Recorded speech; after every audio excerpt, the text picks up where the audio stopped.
Bliss, and I hope you love my background of Hathor. Um, so Hathor is my lady, and today I'm going to be talking my relationship with Hathor. So Hathor is my lady. She is. I just love her so much. Um, she gives you a different perspective of everything. She's very a divine feminine. I would just say she's very feminine. Um, it took me a long time to understand Hathor because I came from a different background, which is more ancestral background, so more like with the Eastern world. And I met Hathor through a healing that I had a couple of years ago, and she started coming in. I had really strong sexual, more like a feminine sexual energy, and that's what kind of like attracts us to each other. Me and Hathor is because um, our energies kind of attract each other. So anytime when we work with God, like gods or goddesses or certain particular ones, is because like we need certain energy or certain growth or healing or something that they could teach us a lot. And Hathor gave me so much wisdom about being a woman, so much wisdom about the divine feminine, what really means to be a divine feminine, what it really means to embody the feminine aspects of you. So when she started coming through, I didn't get to see her. I mean, like me, usually it's because for me, I have to manifest that. When we manifest, we open that doorway. We open that doorway for them to come through into our mainstream. So mainstream is your programming here, like what everything you're operating right now. Like right now, I'm mainstreaming. So mainstreaming is like your consciousness is working. You're here presently. That's your mainstream. Your programming, it's on and off. You choose to have it on or you choose it to be off. But when we're mainstreaming, meaning you could be here or other dimensions, time and space, reality, whatever, where you are, you're mainstreaming. We were there. So, anyways, for Hathor to come through, to for me to see Hathor is because I have to open that doorway. I have to open that doorway existence is because like it's like connecting. So I met Hathor probably like a year or two later, just like Mother Earth. It took me forever for Mother Earth. And even though like I was doing all of Mother Earth's grids, I did not see her until like several years later. I was like, Mother Earth? Well, I didn't expect you to look like that. Well, same thing with Hathor. So, thing with my relationship with Hathor is my higher self and consciousness knows who Hathor is. Me, here, I don't know. That's how it was. It always was like that. I was always listening to my higher self more, and that's how, like I said, to mostly the more you listen to your higher self and the more you listen to your inner voice, the doorway will open naturally, okay? If you're forcing yourself, you're going to be in a place you don't want or you don't like, in a place of confusion. So the more you're more aligned with your higher self and you're more aligned to your higher voice is what I call it, and it's your voice, the higher self voice, the higher voice of yourself. The more you listen to it, you'll be so connected to many things. There's so many things to connect to and so much things to feel, so much things to know. Like for me, I'm really attracted to knowledge because I'm so attracted to knowledge. Knowledge just keeps taking me to strange places. So anyways, and that's my um journey with that. So anyways, back to Hathor. I met Hathor later on, and she just has so much to show you, so much to give you. So I went into one of the temples, and one of these temples were like the temples. One of the first temples was the Temple of Horus. So I was sleeping, and I had traveled to the Temple of Horus. The Temple of Horrors, I was familiar. I haven't really known Hathor that well at that time. I only knew her like bits and pieces, but not truly. But because my heart chakra was so open, like because I was so open to many possibilities, possible healing, anyone who, my consciousness was just very open. My higher self in me was just really open, because at the time my doorway was just opening, and I was just very open to learning things, opening to knowing things, being introduced to different, deities, gods, goddesses, anyone who came my way. I was just getting to know everyone. So I went to the House of Horrors, and they were healing me at the House of Horrors, and it was weird because I've met horse before, and that is not the House of Horse. So anyway, the House of Horse or the Temple Horse is not indicating that it's the god Horus. It's actually indicating a star system called Horus, and the people live there. There's very few people who live in Horus. If people were to travel there, they would not see it. They'd be gone. They'd be invisible because they don't show themselves to you. So I went to the Temple Horse, and they they put me in the river, and they washed me. There was a lot of guides, and they were just really washing me, and they're really cleansing my body, and I was really scared. I was terrified. I was like, "Who are you? Take me out of here! I don't know." And they're like, "You're just fine, Maya. You're just gonna be fine." So that was like one of those early times. They're like, "You're just fine. Everything is just gonna be fine."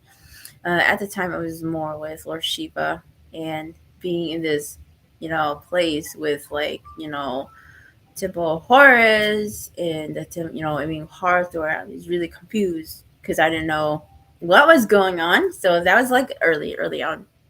And they cleansed me, and that's where I start meeting Hathor more.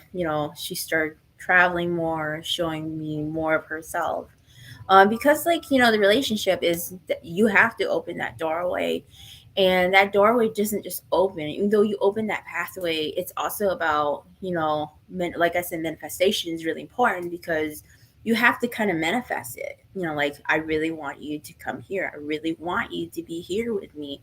So we have to open that doorway and manifest, because manifest opens that traction. Because the doorway doesn't open. Okay, it just doesn't work like that. You have to kind of attract to it. So if you're attracting to an idea, like if you're attracting to certain gods and goddesses or certain people, that door will open. For me, I was attracted to Hathor, so the door is just kind of like, it didn't open right away for me. It took me time, and that doorway started slowly opening, and when it slowly opened, I was going through a lot of shadow, like, a lot of stuff. Also, a lot of clearing, a lot of healing. I went through an awakening state also, which is like acknowledging shadow work or clearing. There are things that I've neglected or abused about myself, which is like self care, self love, beauty, neglecting who I was inside. So that was like a area that was healing with hearth, where I was just peeling those layers, being ashamed of this, doing this, certain behaviors that, these were just layers that need to be peeled, and that those were layers that need to be healed. So that was kind of like me with Hathor at the beginning. It was peeling these layers, and there's old layers that kept coming back, and these layers were like abuse, abusing yourself. You always constantly think, no, this is not right. You have to it's almost like you're reprogramming what your ideal version of you, what you want to be, what you want create to be. But it's not really you. This beauty, this person is actually not you. It's just a personality that you co-create because you didn't like your true self, your true authentic self. And for me, it was with Arthur, was I had to peel those layers. I had to let go of those layers, and I had to heal with those layers. So those layers started healing later on. Those layers just, I guess those layers just kind of drop. It was more like shadow work and acknowledging, that these are ideals. These are just stuff that you created over a period of time, and stuff you created from different timelines, things that you created many lifetimes, because you didn't want to accept who you were. You didn't want to accept your true authentic self and your true authentic beauty. So you chose this. So it was like kind of working with heart. There was acknowledging, part of that was like acknowledging myself and opening myself deeper in deeper ways. And as I went deeper with heart, I got scared. Because there were times when like the relationship with Hathor was on and off. It was kind of like, you feel like you really want to open this layer within yourself. You're like, yeah, we got it, we got this, okay, we're going for it. And you start going, and when you start going so deep, like, oh my gosh, no, this can't be me, no, I do not accept this, no, go away, Hathor, go away, you know this is fraud to me. But then it that's how it was at the beginning. I was on and off, because it wasn't Hathor, it was I was scared of myself, and I couldn't accept the responsibility. This is who I am. And I was so used to the mass program. Like, I wanted to be this programming, but I didn't get to be that programming. And it was kind of like her and the guy saying, this is not really you. This is just a mass programming you created. This is the real you. And it was hard for me to come back to the real me, like my authentic self, my authentic beauty, because I'm so used to this. And then there was them showing me slowly, okay, so many times I had to go, there's many times where it's like, I don't want you, I don't want you to go away, I want this to go away. But then every time I wanted a certain thing to come back out for me, it was just Hearthstone was coming back. Like, I'm showing you who you are. So that's my journey with Hearthstone. It's on and off, on and off. And it's not really Hearthstone. It's actually us, because we can't see our true selves, and Hearthstone is showing us our true selves. Like, this is your true self. This is your true you. This is who you truly are. You're truly beautiful, but you just don't want to open that layer. Anyway, so that's, and so like with Hearthstone was on and off. The relationship was on and off. Because like with Hearthstone, it's not just about, it's not always about, like Hearthstone, she's beautiful, she's this and that. But when we acknowledge her beauty, we forget our beauty. And part of it was in her trying to, part of it was for her to show you, like, this is who you truly are, and you are truly beautiful. So also, you have all these features, just I have too, okay? So I'm just showing you your true authentic self and your true beauty. You don't need to acknowledge other people's beauty and wanting people's beauty, or wanting what other people's have, all the characteristics that other people have, all the personalities that other people have. You all have all of this within you, even though people have different personalities and, different things, different gifts. Everyone's going to have different, everyone is unique, but yours is the most unique inside of yourself. Look deeper. So it was kind of like breaking that barrier and going deeper and deeper and opening it deeper. And as we go deeper and deeper, it scares us. And I think I was definitely scared a few times, because every time I went deeper and I saw, I'm like, oh my gosh. I saw cool things like, this is truly me. Yes, this is truly you. Arthur. So she's really different once you actually see her. Sometimes she's small and sometimes she's super big. It just kind of varies. She can go up, in size and ways. Anyways, but that was the journey, and it was a healing journey with Hearthstone. Most people who go with Hearthstone is because they're actually digging a piece of themselves. They're actually digging deeper within themselves. And most of this layers is actually going to be beauty. And beauty doesn't mean outside. The beauty of your soul, the pureness of your soul, the heart of your soul, the heart of your voice, opening that voice up, opening who you truly are, letting go of those programmings. She has this amazing thing with programmings, because like every time I was being reprogrammed by somebody, heart would be like, nope, not happening, not happening. She would take it away. Anything that was energetically people in my body, Arthur took it away. No, we're not putting this in her body. She doesn't consent to it. She really, really loves humans. She really loves other beings too. She has so much. She has so much love. She could be confusing sometimes. Most people will confuse her with sex and thinking that she would want to have sex. She doesn't. She has. I would just say she wouldn't. She doesn't really have an interest in that. She has a strong energy, like very sexual energy, very potent sexual energy, where like you would drop dead, like, oh my gosh, I want you. That's how strong her sexual energy. But she would not be interested in, she would not be interested in it, because she loves her temples. So first time she took me into, there's a few times she took me on her travels. There's one time she took me to Luna Seoul, and she's like, this is Luna Seoul. And I went by myself, and she would call the ships for me to come back when I need to come back. And I was there exploring Luna Seoul. It's pretty cool. There's other times where she was in my body and we were astral traveling. She was in my body, and she just told me what to do. There's other times where she was taking me to the temples. The temples are pretty awesome. There's other times where we went through like strange places. There's a lot of strange places. I just travel a lot. It was just strange golden places. It's a very, very magical. It's almost like if like I went in, like I could be in a location and I went there, and all of a sudden everything is like, it's almost like you're in a temple, and all of a sudden once you enter into the temple, everything shifts around through time and space. It's like you're in a ship, but not really in a ship. But everything, like, it starts shifting, and everything starts shifting, energetically shifting, and then boom, 10 seconds later you're somewhere else on another plane or another timeline or dimension, and it's something completely different. So she's taken me there a few times, and it felt like it was like traveling.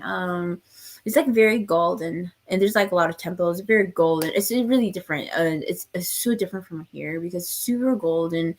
Um, I wouldn't say it was very Egyptian. It was just very golden, and it was just different. The frequency and the fluid of energy and the gravity, it was just so different because it was just very fluid. It's just really soft and fluid, and it was really like super clean energy. And it was like almost like a, how gold is like a conductor, it starts conducting like currents. And that's what it felt like. You were somewhere, and the currency of the energy was just really like easy. It's like really soft, like everything just holds like gravity just holds everything perfectly. So I've been to some of their temples. One of them was Dindara. She took me there. I didn't stay long there. I went somewhere else later on. There was this last incident that she and Goddess Sikama took me, and I have a different name for her. I call her Sikama or Shikama, Shima. Sometimes we call her Shima, Shima. We have different languages. So I speak a lot of spirit language like Shama, Shana, Das, Puta, Shini, Shikama, Shima, Kama. So when I want to talk to Shikama, that's why I said Shini. So there was this one temple that we went to. It was one of Arthur's temples. I didn't know it was her temple actually because I was on a ship, like a water, kind of like a water ship. And when I was with her, I went with Goddess Sigmund, right? And I went with Sigmund, and then we went there, and I was traveling with Sigmund, and I kind of just latched onto her body because she just told me to stay with her in her body, and she doesn't mind because she loves us all, So I went with her, and when we went in there, we went into this temple. It was so weird because when I was with them in the temple, it was them and their timeline. So it was showing me them with them currently, what it exists in their dimension, what it looks like in their dimension. But then because my body was able to travel through time and space at the same time, I could be in different locations like I could be here, but in different dimensions at the same time. So I was with them, highly dimension with them at the same place with Arthur and Goddess Sigmund, and then at the same time I was at this dimension, which was like the seventh dimension at the same time, where it was just ruins and buildings. It was so weird. It was like being at two places at once, because what it feels like is like one minute you're there with them, and the next minute you're knocked out, and you're like, whoa. It's almost like someone hypnotized you, and then you're like, whoa, I'm in 7D now. So anyways, it was really a strange experience. But when I was there, I was with Arthur, and Arthur was telling me like, and it's like, do you remember the words to the song? And I said, no, I don't remember. I was like, Arthur, I need you to sing the song to the people. I forgot the words. The words of the song. So Arthur was like the back, she was singing. There's like people there. and she was singing to the other humans in that dimension, and she was singing to them, and she was like flying, and she had wings, and she was flying and in the temple, and then there was like water on the ground, and I was on the ground also. And I remember the water was in the temple, and the water was really, really nice. Not super high, it was just like really level on the ground. And I remember like second night was just right over there, and she's just laughing. And you'll know like when she comes through me, she just have this personality that's just so vibrant. You'll know when it's her because she's just like she's always giggling. So, anyways, and Hartha was there like singing all these tones, and then all of a sudden, like boom, I was in 7D. Like I was with them, and boom, I was in 7D. And then I was just in a building of ruins, which is their temples and their ruins, and into their presence of what it is. So what I was doing was I was jumping through different timelines, different what do you call it? Not timelines, but different eras. So that was like Hathor, and got a second minute, and then afterwards, when I came back, I woke up here, 3D. So I woke up in my bed, and I woke up and I said, Hathor. I remember everything now, because before I clearly couldn't understand everything. I understand there was this connection between you and me, Hathor. I understand there was a connection between you and me. I couldn't truly understand and just, read the lines between you and me before. A couple of years ago, when you came back, when I went through a healing and we started connecting, I felt weird. And I tried to go away. I tried to push you away, but you kept coming back. Is because my higher self and my consciousness knew who you were. But I physically in 3D, my body here, didn't understand who you truly were. I didn't truly understand who you were, because like the memories were broken. It's almost like a part of a memory of mine was blocked, and someone took my memories away, and I could not truly remember who I truly was. So when we connected, there was that connection into the heart space. There was that soul connection, but I couldn't understand. And I always thought that maybe you were doing things to me, but you truly weren't doing things to me. You were truly actually helping me to see the blindness that I could not truly see, that was really blind me. You were actually opening the blind spots, but you didn't have to do anything. You just had to be present here. And then I was weeping. I was like, I don't want you to go away. I don't want you ever to leave me, go away, because I think I need you more than I ever think. So that's when I started. So that's what we call a part of your soul coming back. When a part of your soul comes back, is you remembering. I remember now, my lady. I address her as my lady. I don't address her as goddess. I I understand you now, my lady. And she always calls me, yes, my queen. My lady, I understand why now, why there's this connection between me. I understand, my lady. How could I forget who I truly was? How could I forget all these memories? How could I forget about the temples? Now I remember. I remember the waters. I remember the temples now. I remember. Then I was like, Arthur, you're not going anywhere, because before it was because a part of me was not within me. A part of my consciousness was partially missing, as partially frozen. Part of my we call it the consciousness, which is like the key, the ka, the ankh. There's many parts of the consciousness within ourselves, and part of these consciousness are not all within ourselves. They're gone. They're placed somewhere else, or you put it somewhere else, or you took them away, or you asked someone to take it away. But only you truly can retrieve these pieces and consciousness of yourself. So then it was me before that. The last 2 years is retrieving part of these consciousness in my higher self, and struggling to retrieve this consciousness, this part of you, and I was just bringing all these aspects of me back into me. So anyways, then because part of those were returning back, is because when they're returning back, then we're also, because I was with Hathor, I was still working with Hathor.